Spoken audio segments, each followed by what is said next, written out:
A Republican congressional aide named Elizabeth Lauten got into some hot water because she criticized the Obama daughters for their lack of class and dressing as if they were angling for a, quote, spot at a bar.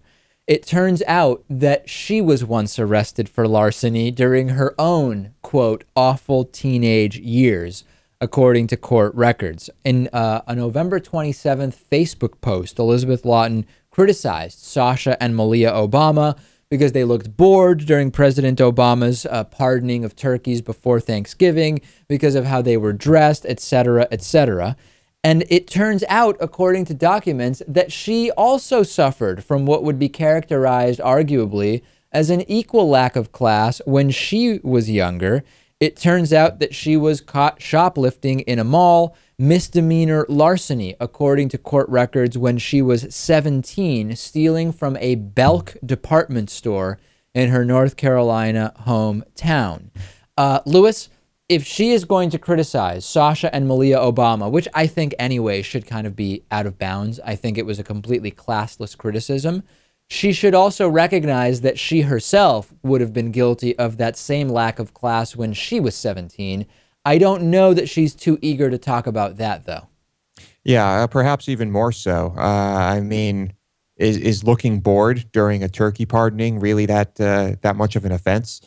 I think we have some hypocrisy here. My question is, what grown, arguably professional, and I use that term, arguably professional woman, would have the time or desire to criticize teenage girls on her Facebook account? For me, aside from being offensive and misguided and a total distraction, I wouldn't want someone like this woman working on anything for me, because she seems so petty and childish that she would say, I'm going to now take time out of my day as a professional to post on my Facebook page about what two teenage girls were wearing.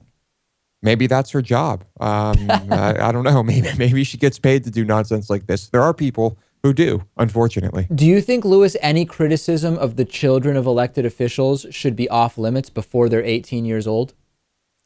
Before they are 18, it would depend on the situation. Generally speaking, and when it comes to things like this, I would say yes. I don't see the point in making fun of kids when they're looking bored because their dad is giving a boring speech. I mean, come on here. And how far would you take this? In other words, if the 17-year-old child of an elected official were to be accused of murder, would that still be completely off limits? I don't think that would be off limits at all. That's what I mean. It would depend on the situation. And I think that one might be worth discussing. All right. Lewis is banging the gavel on this one. We have heard from Lewis.